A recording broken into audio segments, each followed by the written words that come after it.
காடு மலைகள் காத்த உயிர் தலைவரின் புறம் ஏற்றிய பகைவரின் அதை மாற்றவே போற்ற தமிழ சிறக்க கடவுள் ஆலோசனைகள் காத்த உயிர் தலைவரின் ஏற்றிய பகைவரின் அதை மாற்றவே தமிழ் தேசியத்தின் ஒற்றை நம்பிக்கை அண்ணன் செந்தமிழன் சீமானுக்கு உங்களோடு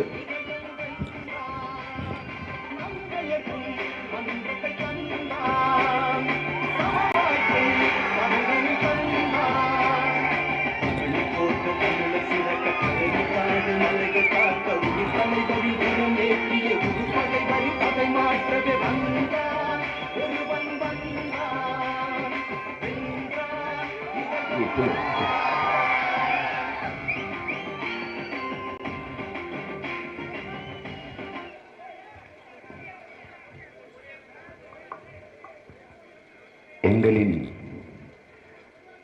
உயிரோடும் உணர்வோடும் கலந்து வாழுகின்ற அன்பு உறவுகள் அனைவருக்கும் வணக்கம்.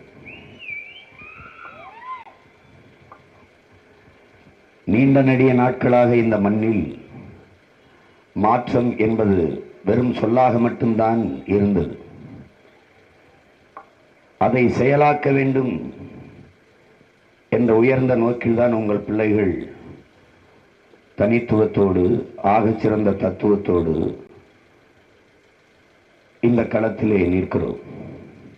காரணம், சொல்லுக்கு முன் செயல் இருக்க வேண்டும் என்று கற்பித்த தலைவன் பிரபாகரனின் பிள்ளைகள் நாங்கள் என்பதால் செயலே சிறந்த சொல் என்கிறான் சேகுவேரா. செயல்தான் நம்மை அடையாளப்படுத்தும் என்கிறார் எங்கள் தலைவர் மெதகுவே பிரபாகரன் அவர்கள். அப்படித்தான் நாங்கள் யார்? 15 ஆண்டுகளுக்கு முன்பு இந்த கூட்டத்தில் நின்றவர்கள், மக்களோடு மக்களாக இருந்தவர்கள். அவர்கள் அழிந்தி தோய்ந்த வறுமை ஏழ்மையை சகிக்க முடியாமல், அவர்கள் புலம்பி தீர்த்த இந்த ஊழல் லஞ்சத்தை பொறுக்க முடியாமல், இங்கே இருக்கிற கட்டுக்கடங்காத அடக்குமுறை ஒடுக்குமுறையை அதை எதிர்த்து நிற்க துணிவில்லாத எளிய மக்களிடம் இருந்து அநீதியை கண்டு அச்சம் கொள்ளாமல் துணிந்து நிற்பவன் எவனோ அவனே உண்மையான ஜிகாத் என்கிறார்கள் நபிகள் நாயகம். அந்த மொழியை படித்து உலகத்தில் எங்கெங்கு அநீதி நடக்கிறதோ, அக்கிரமம் நடக்கிறதோ, அதையெல்லாம் கண்டு உன்னால் பொறுத்து கொள்ள முடியாமல் நீ கோவப்பட்டால் நீனும் என் தோழனே என்கிறான் சேகுவேரா. பண்ண பலகடா பச்சை படுகொலை பைந்தமிழ் இனத்திற்கு உயிரடா விடுதலை என்கிறான் எங்கள் புரட்சி பாவலன். பெரும்பாவளன் பாட்டன் பாரதி ரவுத்தரம் பழகு என்கிறான். கோபம் மட்டும் இல்லை என்றால் நான் கோடம்பாக்கத்திலே திரைப்படம் எடுத்துக் கொண்டிருப்பேன். என் தங்கை அவள் வாட்டு குடும்ப வாழ்க்கையில் ஈடுபட்டுக் கொண்டிருந்திருப்பார். கோபம் எதற்காக? இந்த கோபம் என் மக்களின் மீது இருக்கிற பேரன்பு அது பெருங்கோபமாக மாறுகிறது. என் மண்ணை சுரண்டி கொண்டு போகிறார்கள், பொறுக்க முடியவில்லை, கோபம். என் நீரை உறிஞ்சி விற்கிறார்கள். அப்போது நாங்கள் ஒன்று அறிகிறோம், தாயின் மாரில் பால் குடிக்கலாம், அந்த மாரை அறுத்து ரத்தம் குடிக்கலாமா? இது கொடுஞ்செயல் இல்லையா? சிந்திக்கும் போது வருகிறது கோபம். காரணம், என் மண்ணின் மீது இருக்கிற அக்கறை, பாசம், பேரன்பு, காதல். எங்கள் பிள்ளைகள் பணம் கட்டி படிக்கிறார்கள். எங்கள் மாணவ பிள்ளைகள் கடன் வாங்கி கல்வி கற்கிறார்கள். கடன் வாங்கி கல்வி கற்கிற நிலைக்கு என்னை வைத்தது யார்? மாணவர்கள் கல்வி கடனை தள்ளுபடி செய்கிறோம் என்பது அரசு. அவன் கடன் வாங்க வைத்தது யார்?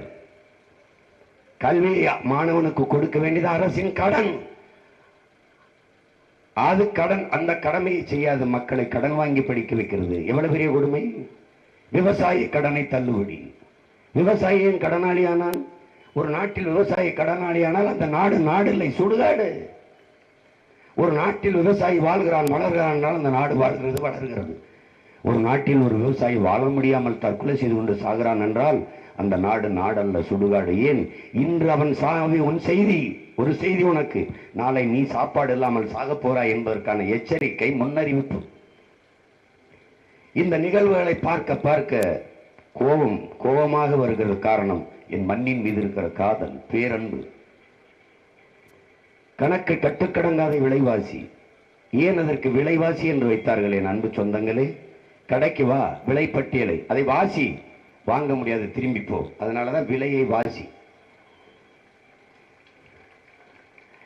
அந்த அளவிற்கு அரிசி விலையேற்றம், பருப்பு விலையேற்றம், எண்ணெய் விலையேற்றம், எரிகாற்று உருளை விலையேற்றம், மின்கட்டண உயர்வு, சொத்து வரி உயர்வு.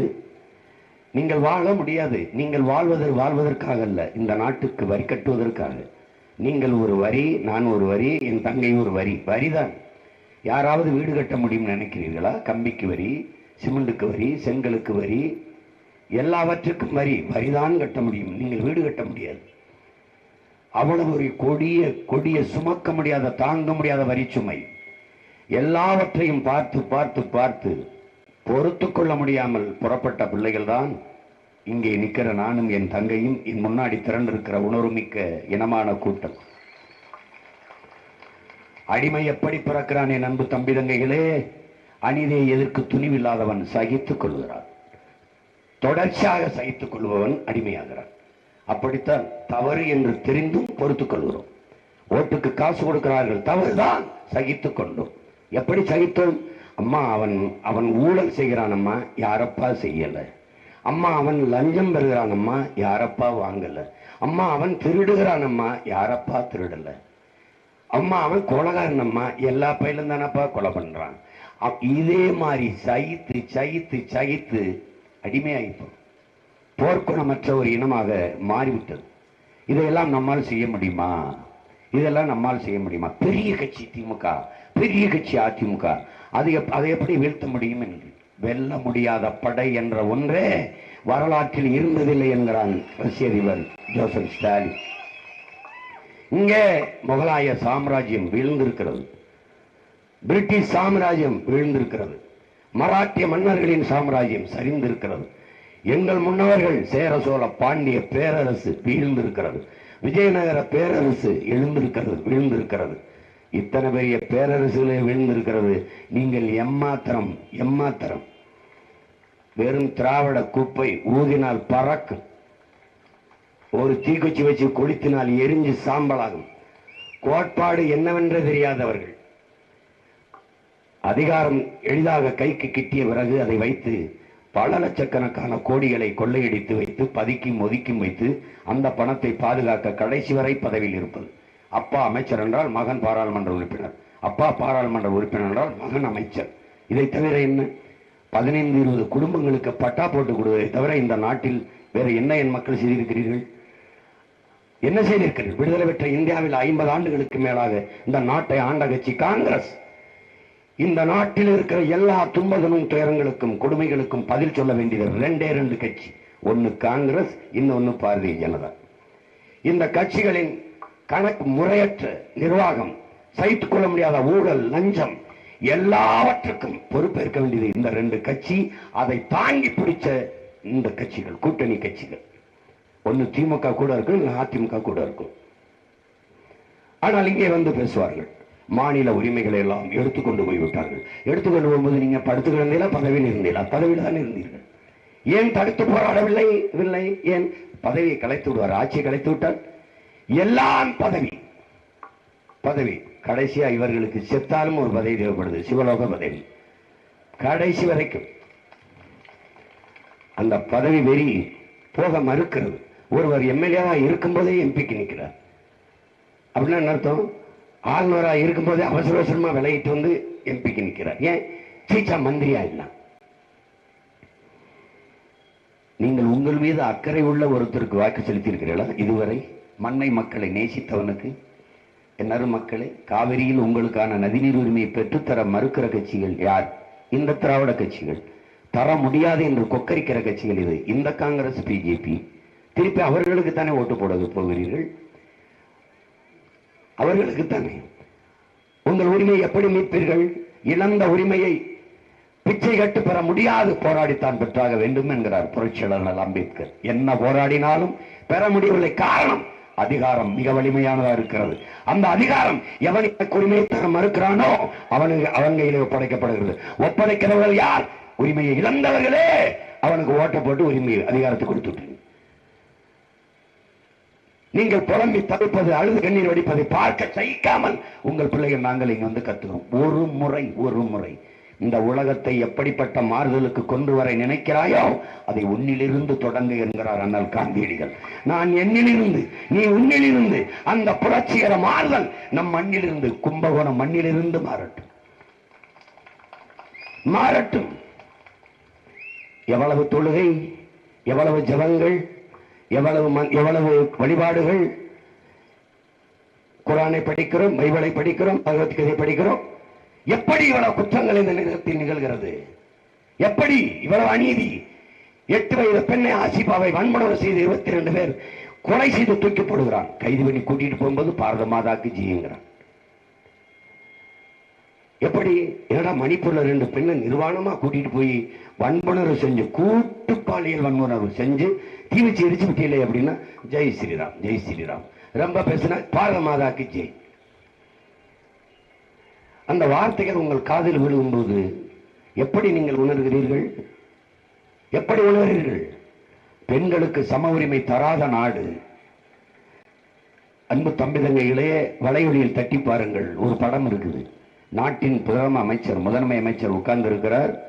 ஐயா அத்வானி அவர்கள் உட்கார்ந்து இருக்கிறார். நாட்டின் முதல் குடிமகள் கைகட்டி நின்று கொண்டிருக்கிறார். பெண்ணுக்கு அவர்கள் தந்த மதிப்பு, சம உரிமை, பாரத மாதா கிச்சி, பாரத மாதா கிச்சி. நாட்டின் முதல் குடிமகள், பிரசிடென்ட் ஆஃப் இந்தியாவே தீண்டத்தகாத மகளாக பார்க்கிற நாட்டில் பெண்ணிய உரிமை ஏது? கைகட்டி நிற்கிறாள். படத்தை பாரு. இதற்காகவாது வீழ்த்து. இந்த மானுட குல எதிரிகளை மண்ணில் இருந்து துரத்து. காங்கிரஸ் ஒரு இனத்தின் வரலாற்று பகைவன். அவன் நம் இனத்தை கருவறுத்தவன். 3 கையெழுத்தில் நம் இனத்தின் தலையெழுத்தை மாற்றியவர்கள் அவர்கள். லாகூர் சாஸ்திரி சினிமாவ பண்டாரநாயக்கா கையெழுத்திலே மலையகத்தில் வாழ்ந்த நம் மக்களை, 15 லட்சம் மக்களை நாடற்றவர்களாக, குடியேற்றவர்களாக, குடியுரிமையற்றவர்களாக்கி இரவோடிரவாக 15 லட்சம் மக்களை இந்த மண்ணிலே இறக்கி விட்டு ஓடி போனவர்கள் இவர்கள். 1974 இந்திரா காந்தி, லால்பூர் இந்திரா காந்தி சினிமாவோ பண்டாரநாயக்கா கையெழுத்தில நம்முடைய உரிமை, நம்முடைய தாய் நிலம் கச்சத்தீவை நம் இனத்தின் வரலாற்று பகைவன் சிங்களனுக்கு தாரை வார்த்து கொடுத்தார்கள். அந்த கையெழுத்து 2வது கையெழுத்து. 3வது ராஜீவ் ஜெயவர்தனே கையெழுத்து. அந்த கையெழுத்துதான் நமது அருமை ஈழச் சொந்தங்களை, தமிழனுக்கென்று தேசமடைய வேண்டும் என்று போராடிய அந்த புரட்சியாளர்களை நசிக்க நாசமாக்கி வடுக்கட்டாயமா ஒரு போரை நம் மீது திணித்தது அந்த கையெழுத்து தான். 3 கையெழுத்து, 3ம் காங்கிரஸ் கையிருக்கே அந்த கை ஓட்ட கையெழுத்து. இந்த கையெழுத்து போட்டு நம் இனத்தின் தலையெழுத்தை இவ்வளவு கீழான நிலைக்கு தள்ளியவர்களுக்கு மறுபடியும் இந்த கையால் ஓட்டளித்தால், அந்த கைக்கு ஓட்டளித்தால், நீ உண்மையிலேயே அறிவார்ந்த தமிழ் சமூகத்தின் மகன்தானா, மகள்தானா? மானம், சூடு, சுரணை, கோபம் உனக்கு இருக்கா? ஒரு சொட்டு தண்ணி தமிழர்களுக்கு கொடுக்க முடியாது, தமிழர்களுக்கு தண்ணி கொடுக்க நாங்கள் முட்டாளா என்று அந்த நாட்டின் கர்நாடக நாட்டின் முதலமைச்சர் சீதாராமையாவும் துணை முதல்வர் சிவகுமாரும் பேசுகிற போது, அவர்களுக்கு வெற்றிக்கு, கர்நாடக அரசியல் வெற்றிக்கு, கர்நாடகத்தில் வெற்றிக்கு பாடுபட்ட பெருந்தகை நம்முடைய ஐயா திராவிட மாடல் திலகம். அவர் தான் அங்கு போய் பாடுபட்டார். வெற்றி அடைந்தது. அவன் சொல்லுவான், காவிரியில் தண்ணி தர மாட்டான், தெரியும் அவருக்கு. வந்தால் மேகதாதுவில் அணை கட்டுவோம். 2 கட்சியும் அறிக்கை கொடுத்திருக்கு. 9,000 கோடி. காங்கிரசும் கொடுத்திருக்கு, பாரதிய ஜனதாவும் தேர்தல் அறிக்கை கொடுத்திருக்கு. நாங்க வந்தால் 9,000 கோடி ஒதுக்கி மேகதாத்தில் அணையை கட்டி தண்ணீரை தடுப்போம். தெரிஞ்சும் போய் ஆதரவு ஓட்டு. இப்ப ஆட்சிக்கு வந்தவன தண்ணி தர முடியாது. ஒரு நல்ல தலைவனாக இருந்தால், மண்ணை மக்களை நேசிக்கிற தலைவன், மண்ணின் மக்களின் உரிமையை பெற்றுக் கொடுக்கிற தலைவன், காப்பாற்றுகிற தலைவன், மீட்கிற தலைவனாக இருந்தால், என் மண்ணின் மக்களின் உரிமை காவிரி நதிநீர் உரிமை, ஒரு சொட்டு தண்ணி தர முடியாது என்றால் உன்னோட தேர்தலில் கூட்டுமில்லை, உனக்கு ஒரு சீட்டும் இல்லை என்று சொல்லியிருக்க வேண்டுமா வேண்டாம்? ஏன் அந்த சிந்தனை உனக்கு வரவில்லை? ஏன் உனக்கு கோபம் வரவில்லை? சிந்திக்க வேண்டும். சிந்தித்தால் சந்தேகம் வரும். சந்தேகம் வந்தால் ஏன் இதற்கு எப்படி என்ற கேள்வி வரும். அந்த கேள்விதான் அறிவின் பிறப்பிடம் என்கிறான் சாக்ரட்டிஸ். நீ என்னைக்கு அதை பத்தி யோசிச்சு பார்த்திருக்க? என்னைக்கு யோசிச்சு பார்த்திருக்க? எல்லாரும் போடுறாங்க, நம்மளும் போடுவோம். மானமுள்ள மனிதனா இல்லை மந்தையா? நீ யார்? நீ உலகத்துக்கு அறிவை கடன் கொடுத்த இனமடா தமிழ் பேரினம் என்று நம்முடைய அப்பா நம்மாழ்வார் சொன்னது மறந்து விட்டியா? அறிவியல், நாகரிகம், தொழில்நுட்பம், வேளாண்மை எல்லாவற்றையும் கற்றுக் கொடுத்த இனம் தமிழினம். அந்த இனத்தின் பிள்ளைகள் போலவா இருக்கிறீர்கள்? இந்திய பெருநிலத்திலே கலப்பில்லாத ஒரு இனம் இன்னும் கடைகோடி நிலத்தில் வாழ்ந்து கொண்டிருக்கிறது என்றால் அது தமிழ் பேரினம் தான். காரணம் கேட்கிறியா? இந்திய திணித்தார்கள், ஒரே ஒரு நிலம் தான் எதிர்த்தது, தமிழ்நாடு. நீட் என்றார்கள், வேற எங்காவது நீட் என்று எதிர்த்தார்கள். எந்த அநீதியான திட்டங்கள் வருகிறதோ சிஐஏ எதிர்த்தவன் தமிழன், என்ஐஏ எதிர்த்தவன் தமிழன், ஜிஎஸ்டி எதிர்த்தவன் தமிழன். எந்த நச்சு திட்டம், எந்த அடக்குமுறை ஒடுக்குமுறை திட்டம் வந்தாலும் முதலில் எதிர்த்தவன் தமிழன். எங்க நீட்டுக்கு எதிரான போராட்டம், எங்கே இந்திக்கு எதிரான போராட்டம் இல்லை. காரணம் என்ன? Pure race. எத்தனை முறை எவரவர் படையெடுத்து வந்தாலும், பண்பாட்டு சிதைவு மொழி சிதைவு இருந்தாலும் நாங்கள் தமிழர்கள் என்கிற தூய மரபணு ஓடிக்கொண்டிருக்கிற ஒரு கூட்டம் இன்னும் இந்த தமிழ்நாட்டில் வாழுகிறது. அதற்கு சான்று ஜல்லிக்கட்டுக்கு தடை வந்தபோது நாங்கள் தமிழர்கள் என்று திரண்டு எழுந்து போராடி அந்த ஜல்லிக்கட்டு தடையை நொறுக்கியதே சான்று. அருமை பெருமக்களே, என்னிலும் இளைய என் தம்பி தங்கைகளே, நீங்கள் கவனமாக கால் எடுத்து நடந்து போங்கள். தமிழ் அறிவியலின் அடையாளமான நம் ஐயா அப்துல் கலாம் அவர்கள் ஆதியில் காடுகளில் இருந்து மனிதன் நகரத் தொடங்கும் போது அவன் எடுத்து வைத்த ஒவ்வொரு காலடி தடத்திற்கும் வீரம் தேவைப்பட்டிருக்கிறது என்கிறார். அந்த வீரத்தோடு பொறுமையாக நிதானமாக கால் எடுத்து வை.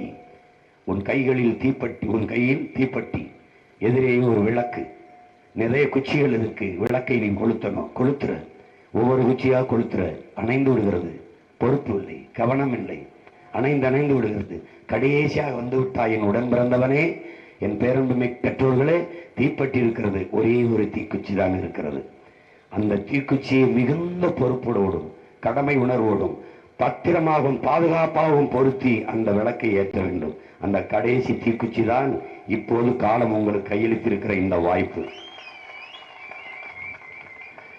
நிறைய குச்சி இருக்க பார்த்துக்கலாம் என்று பொறுப்பற்று செய்துவிடாதீர்கள். நிறைய காலங்கள் இப்படித்தான் இந்த நாட்டை நாசமாக்கியவர்களுக்கு அதிகாரம் கொடுத்தீர்கள். எத்தனை தேர்தல், என்ன ஒரு மாறுதல் கண்டீர்கள், எத்தனை வாக்குறுதி, எதை நிறைவேற்ற பார்த்தீர்கள், எதை நிறைவேற்றி இருக்கிறார்கள்.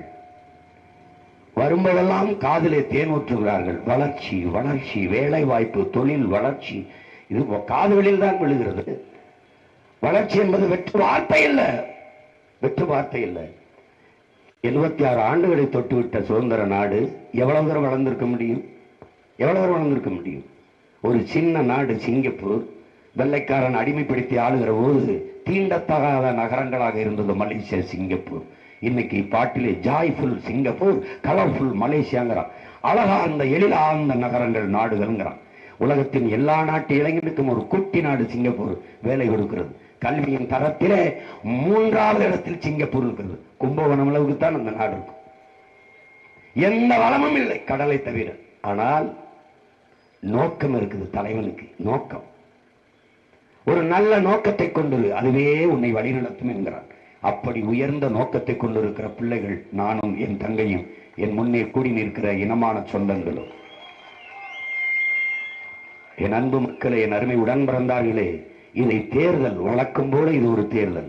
என்ன தேர்தல் வந்தால் ஓட்டுக்கு காசு கொடுப்பார்கள், வாங்கிட்டு அந்த ஓட்டை போட்டுட்டு போக வேண்டியதான். யார் வந்தா என்ன, மோடி ஆண்டாலும் அதேதான், மன்மோகன் சிங்கா ஆண்டாலும் அதேதான். அப்படி இல்லை.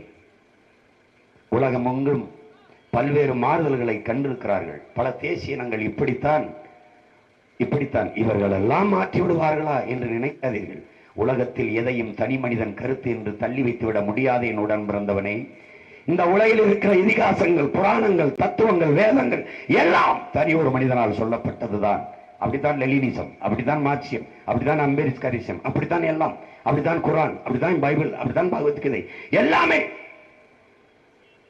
அதனால் இன்னைக்கு நான் சொல்கிறேன், என் தம்பி தங்கை 40 பேர் சொல்கிறார்கள், நாளைக்கு 400 பேர், நாளைக்கு 4000 பேர், நாளைக்கு 40,000 பேர், நாளை மறுநாள் 4 லட்சம் பேர், அப்புறம் 4 கோடி பேர், அப்புறம் 8 கோடி பேர், அப்புறம் நாடு, அப்புறம் உலகம் சொல்லும். இப்படித்தான் தத்துவங்கள், கோட்பாடுகள் நிறுவப்பட்டிருக்கிறது.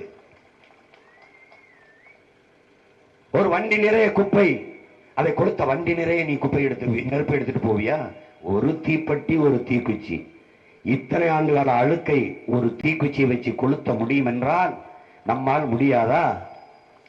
இந்த மயிலாடுதுறை நாடாளுமன்றத்தில் வெற்றி பெற்று வீழ்ந்த தமிழினம் எழுந்தது. பல ஆண்டுகள் ஆட்சி அதிகாரத்தில் இருந்த அதிகார கட்டமைப்பு, பெருத்த பொருளாதார வலிமை, ஊடக ஆதரவு கொண்ட கட்சிகள், கூட்டணி கூட்டணி கூட்டணி எல்லாரும் கூட்டு சேர்ந்து நின்றார்கள். ஒற்றையாக ஒற்றை கட்சி தனித்து மக்களை மட்டுமே நம்பி வாக்குக்கு காசு கொடுக்காமல் கட்டுக்கட்டாக பணத்தை வைத்தல்ல, கருத்தை வைத்து கோடி கோடியாக காசுகளை கொட்டியல்ல, கொள்கைகளை முன்னிறுத்தி எளிய பிள்ளைகள் நின்றார்கள், வென்றார்கள் என்ற வரலாற்று பதிவு. எண்ணி பாருங்கள். திமுக வெல்வது, அதிமுக வெல்வது, காங்கிரஸ் வெல்வது, பாரதிய ஜனதா வெல்வது ஒரு சாதாரண நிகழ்வு, வழக்கமான நிகழ்வு. வென்றிருக்கிறார்கள், அதிகாரத்துக்கு போய் சென்றிருக்கிறார்கள், ஆண்டிருக்கிறார்கள். ஆனால் உங்கள் பிள்ளைகள், நாங்கள் முகம் தெரியாதவர்கள், அடையாளம் தெரியாதவர்கள், ஆதரவற்றவர்கள், பொருளாதார வலிமையற்றவர்கள், எளிய பிள்ளைகள் வெல்ல முடியும் என்பதுதான் ஜனநாயகம். நீங்கள் வாக்கு செலுத்தி என் தங்கை காளியம்மாள் வெல்ல வைத்தால் உலகம், இந்திய பெருநாடு மட்டுமல்ல உலகம் திரும்பிப்பார். இந்திய நாட்டில் யார் ஆட்சி அமைக்கிறது என்கிற தேர்தலை உற்று நோக்குகிறது உலகம். அப்போது என்ன நினைக்கும்? மயிலாடுதுறையில் ஒரு எளிய மகள் காளியம்மாள் ஒரு காசு கொடுக்காமல் ஒற்றை மக்கள் சிறு கூட்டம் சிறியவர்கள் மாற்றி வென்று விட்டார்களா? திரும்பும். அப்ப அதுக்கு பேர் என்ன?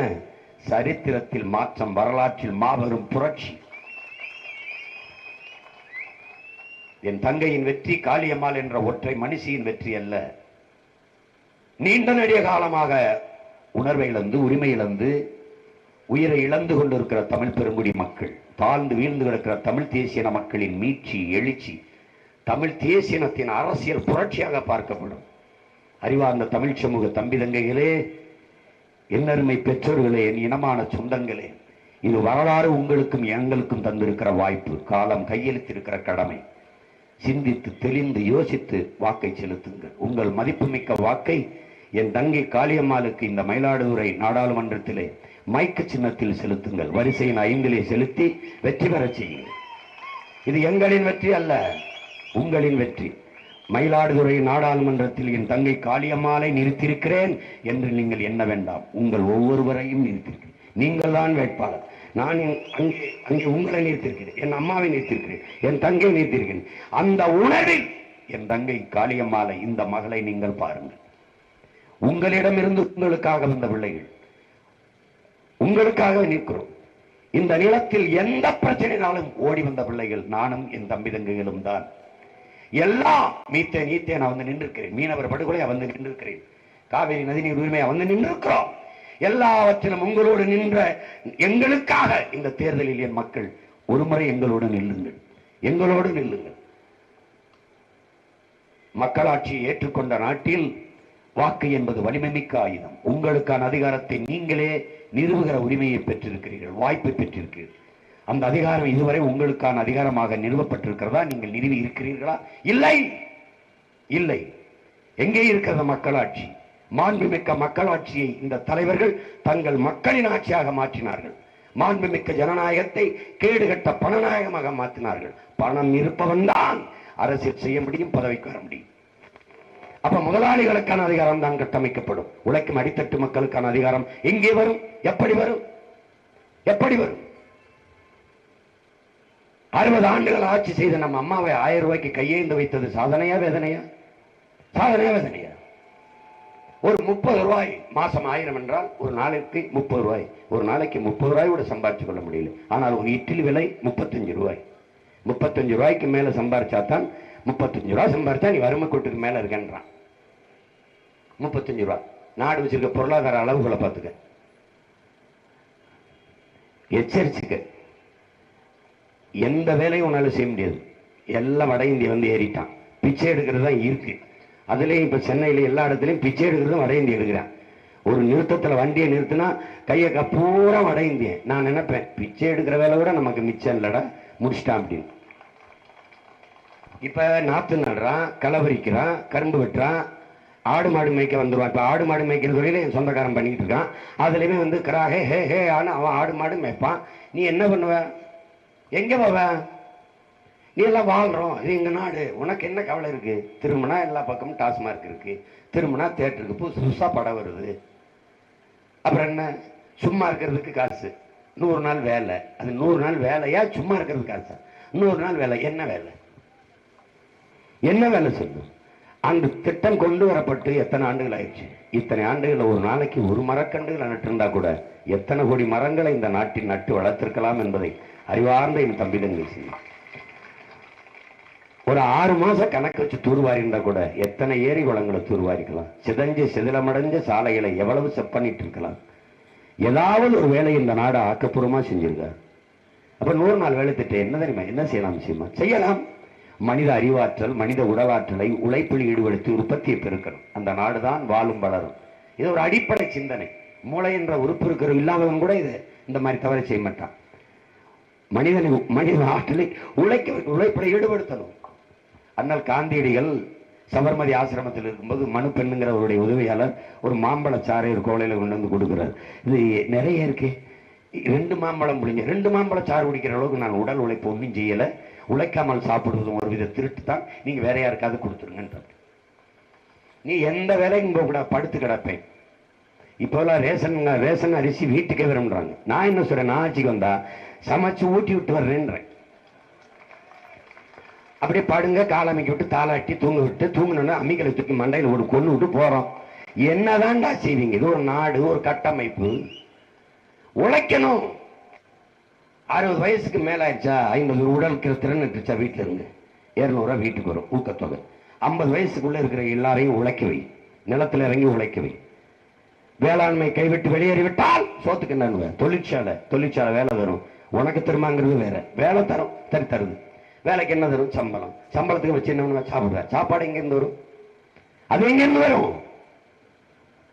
உன் உழைப்பை சுரண்டி உற்பத்தியை பெருக்கி லாபத்தை கொண்டு வர முதலாளிகள் வளர்வானா வாழ்வானா? சம்பளத்தை வாங்கி சாப்பிட நீ வாழ்வியா வளர்வியா? யார் உனக்கு இதை சொல்லி தருவா? ஓட்டுக்கு நிக்கிறவனா இல்ல உன் அண்ணன் போல இந்த நாட்டுக்கு நிக்கிறவன் சொல்லி தருவா? யார் சொல்லி தருவா? யார்? நீ இந்த ஓட்டை போட்டா என்ன போலனா என்ன? எங்களுக்கு எனக்கு என் தங்கச்சிக்கும் இத்தனை வருஷமா எல்லாருக்கும் போட்டு எங்களை ரோட்ல தூக்கி போட்டா தவிர என்ன சாதிச்சிருக்க நீ? எங்களுக்கு என்ன வேலை வந்தது? ஏன் இப்படி நெஞ்சு கத்தணும்? என்ன இருக்கு? எங்களை மாதிரி பேசி ஏதாவது கருத்து இப்படி பண்ணலாம் அப்படி பண்ணலாம், கல்வி எப்படி கொடுக்கலாம், மருத்துவத்தை எப்படி கொடுக்கலாம், மின் உற்பத்தி எப்படி பண்ணலாம், சாலை எப்படி போடலாம், நம்ம இப்படி செய்யலாம் நம்ம மக்களுக்கு, அப்படி ஏதாவது இருக்கா? சீமக்கர் வேலையை அப்புறப்படுத்த முடியல ஒன்னால, அற்ப கொசு ஒழிக்க முடியல. நீ ஊழல் லஞ்சத்தை ஒழிப்புங்கிற. நான் முடிவு பண்ண இவங்களை ஒழிச்சா தாண்டா ஊழல் லஞ்சத்தை ஒழிக்க முடியும்னு தனியா நின்றுட்டேன். அவ்வளவுதான். கொசு எங்கிருந்து வருது? குப்பையிலிருந்து வருது. ஏன் நாடு குப்பை மேடாச்சு? ஏன் ஆச்சு? கண்ட இடத்துல பிளாஸ்டிக், நெகிழி, குப்பை. அதை ஒழிச்சிட்டு மாற்றுக்கு வர முடியல. கிளீன் இந்தியா கிளீன் ஆயிடுச்சு. நான் கிளீன் இந்தியாவை முன்னெடுக்கிறேன். எப்படி? இவங்க எல்லாரும் கூட்டி மொத்தமா தள்ளிட்டு நாடு சுத்தமாயிரும். கிளீன் இந்தியா அது குப்பையாகுவது அல்ல. சாதிய இழிவு தீண்டாமையற்ற தேசம், பாலியல் வன்கொடுமையற்ற தேசம், ஊழல் லஞ்சமற்ற தேசம், பசி பஞ்சமற்ற தேசம். அதுதான் தூய்மை இந்தியா. அதான் தூய்மை இந்தியா. தூய குடிநீர். தவிச்ச வாய்க்கு தண்ணி தர முடிகிறதா உன்னால்? தனியார் முதலாளி தான் தருவான். அது நான் குடிக்கிற தரத்தில் இருக்கா, திறன்ல இருக்குதா? இல்லை. யாருக்கு தெரியுது? அது தண்ணீரா விஷமா? யாருக்கு தெரியும்? யாருக்கு தெரியும்? அது தண்ணி தான், நம்பி குடிங்கள். யார் அந்த உறுதியை தருவது? ஆப்பிள அப்படியே சாப்பிடுவியா, தோலை சீவிட்டு சாப்பிடுவியா? ஏன் உன்னால் அப்படியே சாப்பிட முடியல? திராட்சை பழத்தை உன்னால் நம்பி சாப்பிட முடிகிறதா? மாம்பழத்தை சாப்பிட முடிகிறதா? அது மரத்தில் பழுத்ததா, கல் வச்சு பழுக்க வச்சதா? எல்லாம் வியாபாரம். பணம் பணம் பணம். பணம் இருந்தால் வாழ்ந்து விடலாம் என்கிறாய். எண்ணுகிறீர்கள் என் உடன் பிறந்தவர்களே. உலகத்தில் மிகப்பெரிய செல்வந்தன். அவன் பெரிய மாளிகை கட்டி வைத்திருந்தான். அந்த மாளிகை முழுக்க பணமும் தங்கமும் தான். ஒவ்வொரு நாளும் திறந்து பார்ப்பான். அந்த பணம் பத்திரமா இருக்குதா, தங்கம் பத்திரமா இருக்காங்க. ஒரு நாள் திறந்து பார்க்கும்போது கதவை ஆட்டோமேட்டிக் லாக்கு டக்குன்னு மூடிக்கிச்சு. உள்ளே போய் படுத்துட்டான். உள்ள இருந்துட்டான். வெளியில வர முடியல. தண்ணி இல்ல, சாப்பாடு இல்ல. உள்ள இருந்தா அக்கட்டா நாத்தம் வருது. அவரை காணாமல் எல்லாம் தேடி கடைசியா கதவை உடச்சு போய் பார்த்தா கையில பணம், தங்கத்துல தலை, செத்து கிடக்கிறார். அப்ப என்ன தெரியுது? பணத்தையும் தங்கத்தையும் சாப்பிட முடியாது, பசிக்கு சாப்பிட முடியாது. அதை புரிந்து கொண்டு என்னரும் தமிழ் சமூக மக்கள், என் அன்பு தம்பி தங்கிகள், உங்கள் வாக்குகளை என் அன்பு தங்கை காளியம்மாளுக்கு செலுத்தி வெற்றி பெற செய்யுங்கள். தகுதியும் திறமையும் சொல்கிறீர்கள். இந்த தொகுதியில் போட்டியிடுகிற என் தங்கையை தாண்டி ஒரு வேட்பாளருக்கு தகுதி இருக்கிறது என்று சொல்லுங்கள், இல்ல திறமை இருக்கிறது என்று சொல்லுங்கள். நாங்கள் வேண்டாம்டா தங்கச்சி நம்ம போட்டியிலிருந்து விளைக்கிறோம், நாங்க போயிடுறோம். உங்களுக்கு பேச ஏதாவது ஒன்று இருக்கா? எங்கள் ஆட்சி காலத்தில் இவ்வளவு நல்லது செய்தோம் மக்களுக்கு. நீட்டு, நீங்க முதல்ல நீட்டுனதே காங்கிரஸ் தானே, கூட இருந்து இருந்தாங்க. நல்லா நீட்டுங்கன்னு சொன்னது திமுக. ஜிஎஸ்டிங்கிற கொண்டு வந்தது காங்கிரஸ். சிஏஏ, இந்த என்ஐஏ கொண்டு வந்தது யாரு? ஆள் தூக்கி சட்டத்தை காங்கிரஸ் தான். இவர்கள் தான். இவர்கள் பெற்று பெயர் வைத்தார்கள். மோடி ஹார்லிக்ஸ் போன்விட்டாவை கொடுத்து வளர்க்கிறார், ஊட்டமா வளர்க்கிறார். இவங்க கூட்டணி ஆட்சியில் இருந்தார்கள். அவர் தனித்த பெரும்பான்மையில் இருக்கிறனால கேட்க நாதி இல்லை. சர்வாதிகாரத்தை தாண்டி கொடுங்கோன்மைக்கு போயிட்டார். இப்ப இவ்வளவு பேசுறோம், எங்களை ஏன் ஒன்றும் செய்ய முடியலன்னா எங்க வீட்டுல ஒன்றும் இல்லை. இல்லைன்னா ஐடி ரைடு இடி ரைடு போட்டு அது பண்ணலாம். அது முடியாதனால என்ஐஏ ரைடு போடுற. ஜூன் 4ஆம் தேதி ஓட்டு என்பதான தெரியும். ரைடு விட்டது யார்? உண்மையிலே ரைடு விட்டுருக்கிறது யாருன்னு தெரியுங்களா? என் அன்பு தம்பி தங்கிகள், அறிவார்ந்த எனது பெற்றோர்கள், மான உணர்வும் இன உணர்வும் கொண்ட என்னுயிர் சொந்தங்கள், இந்த தேர்தலை மிகுந்த கவனத்தோடு அணுகுங்கள். உங்களுடைய ஒவ்வொரு வாக்கும் மதிப்பு மிக்கது. நீங்கள் செலுத்தும் ஒவ்வொரு வாக்கும் நம் மொழி மீட்கும், இனம் காக்கும், மண் காக்கும், அதன் மானம் காக்கும், மலை காக்கும், காடு காக்கும், கடல் காக்கும், வருங்கால பிள்ளைகளின் வாழ்க்கையை பாதுகாக்கும் என்கிற அந்த உணர்வோடு எங்களுக்கு வாக்கு செலுத்தி என் தங்கை காளியம்மாவை வெற்றி பெற செய்து இந்திய நாடாளுமன்றத்திற்குள் அனுப்புங்கள். உழைக்கும் அடித்தட்டு மக்களே, உங்கள் உரிமைக்காக ஓங்கி ஒழிப்பால் இந்த ஒளிவாங்கியிலே அதிகாரத்துக்கு அஞ்சாமல், அடக்குமுறை ஒடுக்குமுறைக்கு அஞ்சாமல் ஆர்ப்பரித்து முழங்குவால் என் மக்களின் உரிமைக்காக, இந்த மண்ணின் மக்களின் நலத்திற்காக. நம்புங்கள். முயற்சி எடுக்க வேணும், முடிவு பண்ணி பார்க்க வேணும். முயற்சி எடுக்க வேணும், முடிவு பண்ணி பார்க்க வேணும். ஏன் மக்களெல்லாம் ஒன்னா சேர்ந்து ராசாக்கா மைக்கு சின்னத்தில ஓட்டு போடணும் ஐயாக்கா. மாற்றம் வரணும் பாரு, மாற்றம் வரணும் பாரு. நாட்டு மக்கள் நல்லா இருக்க நோக்கம் இருப்பதாரு. அந்த எண்ணம் கொண்ட சின்னத்துல ராசாக்கா நம்ம எல்லாருமே ஓட்டு போடணும் ஐயாக்கா. ஏற்றம் வரணும் பாரு, ஏற்றம் வரணும் பாரு. ஏலச்சன வாழ்க்கையில முன்னேற்றம் வரணும் பாரு. அந்த எண்ணம் கொண்ட சின்னத்துல ராசாக்கா நாம எல்லாருமே ஓட்டு போடணும் ஐயாக்கா. முயற்சி எடுக்க வேணும், முடிவு பண்ணி பார்க்க வேணும். ஏன் மக்களெல்லாம் ஒன்னா சேர்ந்து ராசாக்கா மைக்கு சின்னத்தில ஓட்டு போடணும் ஐயாக்கா. மைக்கு சின்னத்தில ஓட்டு போடணும் ஐயாக்கா.